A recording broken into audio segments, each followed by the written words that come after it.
Perkenalkan nama saya Ingrid Sofia Iren dan NIM saya 2502 154 173 dan rekan saya. Saya Ananda Kartika Putri Hartono dengan NIM 25021555346. Kami mahasiswi dari BINUS University.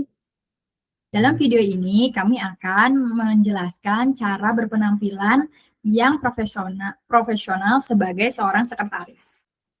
Tujuan dari storyboard video edukasi ini adalah untuk mengajarkan berpenampilan yang profesional bagi sekretaris. Dengan penampilan yang menarik, maka ia akan bekerja dengan maksimal dan klien juga merasa yakin atas kinerjanya. Selain itu, ia juga turut memberikan kesan yang positif bagi perusahaan.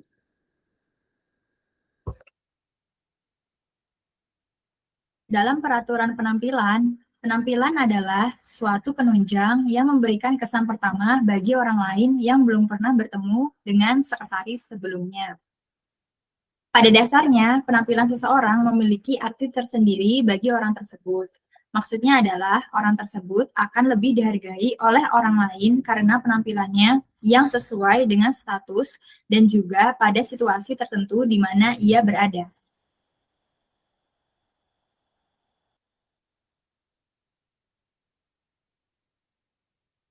Penampilan sekretaris memiliki arti yang cukup penting. Pertama, bagi harga dirinya sendiri.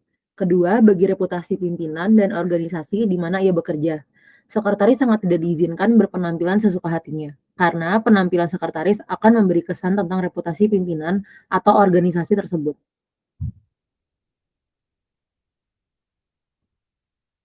Untuk tata rambut atau hairstyle. Tata rambut sekretaris tidak boleh mengganggu selama ia bekerja, karena sangat tidak sopan apabila sekretaris harus menyisir dan membenahi rambut di ruang kerja. Sebaiknya, rambut yang ingin diurai panjangnya hanya sebatas bahu. Apabila lebih dari itu, lebih baik diikat. Bila ingin memiliki rambut pendek, sebaiknya disesuaikan dengan bentuk wajah.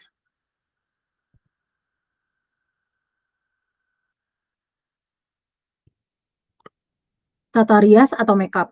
Sekretaris sangat diizinkan untuk merias wajah, tetapi sebaiknya tidak secara berlebihan.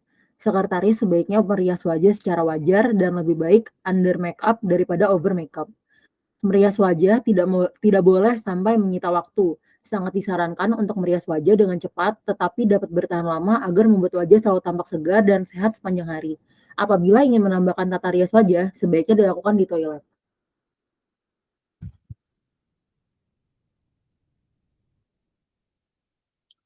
Selanjutnya ada tata busana. Busana yang dikenakan sekretaris sebaiknya disesuaikan dengan cuaca, lingkungan, dan budaya instansi di mana ia bekerja. Menggunakan pakaian berbahan jeans ataupun kaos sangat tidak diperbolehkan bagi sekretaris selama bekerja di kantor.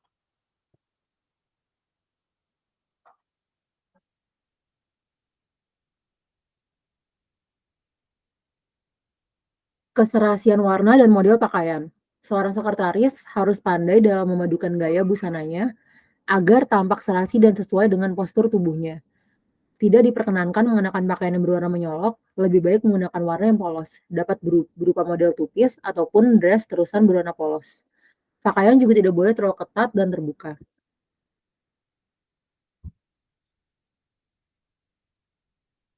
Model rok bawahan.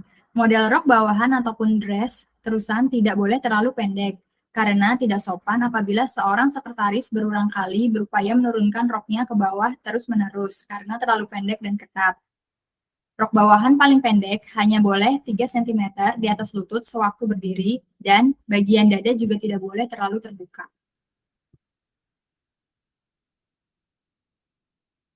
Praktis. Praktis berarti sekretaris bebas dalam melakukan aktivitas tanpa terlalu sering menurunkan rok bawahan ataupun dressnya, dan menutupi bagian dada terutama bila sedang berhadapan dengan tamu atau klien.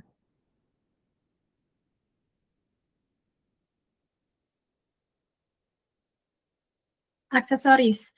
Sekretaris perlu mengenakan aksesoris agar tetap tampak lebih feminim, terutama mereka yang menyukai atau memiliki potongan rambut pendek. Pemakaian gelang, kalung, dan cincin tidak boleh terlalu banyak. Perlu diingat bahwa ia bekerja di kantor, bukan ke pesta. Kacamata juga merupakan sebuah aksesoris. Dalam memilih kacamata, sebaiknya memilih model yang sesuai dengan bentuk wajah dan tampak sederhana yang bukan dari merek terkenal.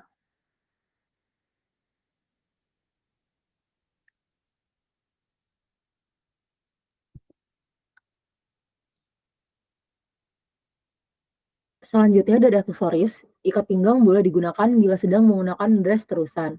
Untuk tas kerja, sebaiknya pilih model yang sederhana yang membuat sekretaris merasa nyaman memakainya sesuaikan dengan warna sepatu yang sedang dikenakan.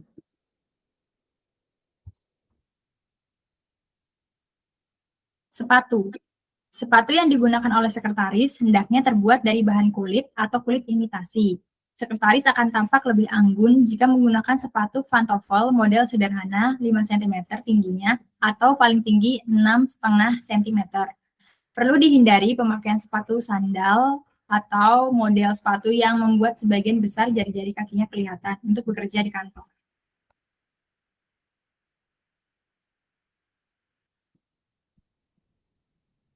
Pose dan gaya berjalan. Sekretaris harus selalu bersikap sopan, tampak segar dan bersemangat dalam gaya duduk, gaya berjalan dan berdiri. Sekretaris harus menghindari pose yang memberi kesan sensual. Saat berjalan, hendaknya tidak sambil menunduk menggigit jari ataupun mengunyah makanan. Gaya berjalan seorang sekretaris harus dengan percaya diri tanpa perlu malu-malu. Juga harus tegap dan tegak serta tidak kaku.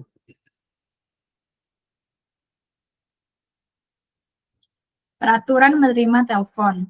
Memulai pembicaraan tidak dengan kata halo, tetapi langsung mengucapkan salam baik, selamat pagi, atau selamat siang diikuti menyebutkan nama perusahaan.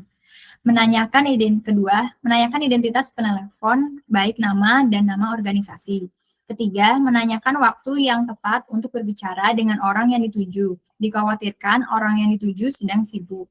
Keempat, menyapa dengan sebutan Bapak atau Ibu diikuti nama lawan bicara. Dan yang kelima, berbicara dengan gaya bicara yang wajar dan dengan tempo yang sedang. Lanjutannya dari tata cara menelpon, tidak boleh sambil makan, mengunyah permen karet, menggigit-gigit ballpoint, merokok, dan berbicara dengan orang ketiga.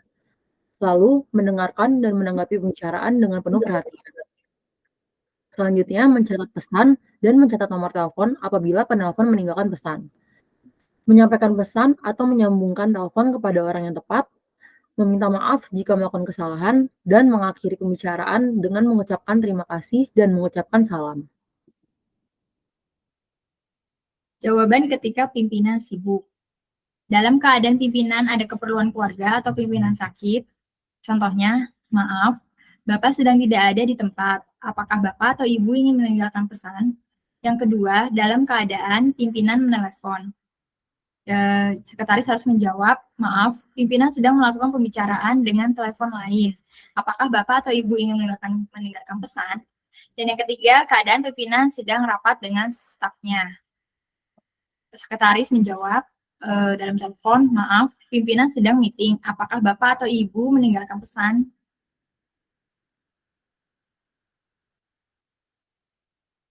Selanjutnya adalah peraturan menerima tamu. Penanganan ruangan tamu. Sekretaris baiknya memeriksa tata ruang penerimaan tamu khususnya dalam hal-hal berikut. Satu, ruangan harus nyaman, bersih, dan rapi. Kedua, lengkapi ruangan tamu dengan seperti buku tamu, kartu pengenal tamu, majalah atau koran, brosur atau katalog perusahaan, serta tempat sampah dan asbak. Selanjutnya ada tata cara mengantar dan melayani tamu. Yang pertama, jangan membeda-bedakan tamu dari jabatan atau penampilan. Misalnya, melihat penampilan fisik tamu dari atas sampai bawah. Kedua, bagian penerima tamu adalah wajah perusahaan. Sambutlah tamu dengan senyum dan sikap yang ramah. Dan yang ketiga, tunjukkanlah sikap untuk selalu siap menerima, memberikan bantuan, dan bersahabat. Yang terakhir, keempat, apabila tamu datang segera sambut, jangan sekedar menengok ke samping atau bersikap acuh tak acuh sambil melakukan pekerjaan. Selanjutnya, ketika mengantar tamu, tunjukkan ke arah yang dituju dengan telapak tangan ke arah atas dan jari rapat. Menuju arah dengan telunjuk adalah sifat yang tidak sopan. Ketika mengantar tamu ke tempat tujuan, berjalan agak ke depan dengan posisi sedikit menyamping sambil sesekali menengok ke belakang untuk memperhatikan jalan tamu. Membukakan pintu untuk tamu kalau pintu bergerak ke arah dalam, Anda masuk dulu dan persilakan tamu untuk masuk. Dan bila daun pintu bergerak keluar, buka pintu lebar-lebar dan persilakan tamu untuk masuk terlebih dahulu. Tamu yang diterima biasanya dipersilakan untuk masuk dan menunggu di ruangan tamu yang sudah disediakan oleh kantor.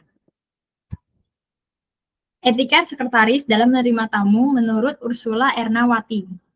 Berpenampilan rapi, bersih dan segar, berperilaku sopan dan ramah, ekspresi wajah yang hangat, menghafal nama tamu, senang bergaul dan luas, menjadi pendengar yang baik, menjaga sikap tubuh agar tidak melakukan kebiasaan-kebiasaan jelek seperti menggigit kuku, bersikap hormat kepada tamu, memiliki semangat kerja yang tinggi, nada suara yang enak dan jelas, tenang dan menangani komplain secara profesional, tidak menginterupsi pembicaraan tamu, dan yang terakhir tulus melayani tamu. Berikut adalah daftar isi dari presentasi kami. Terima kasih.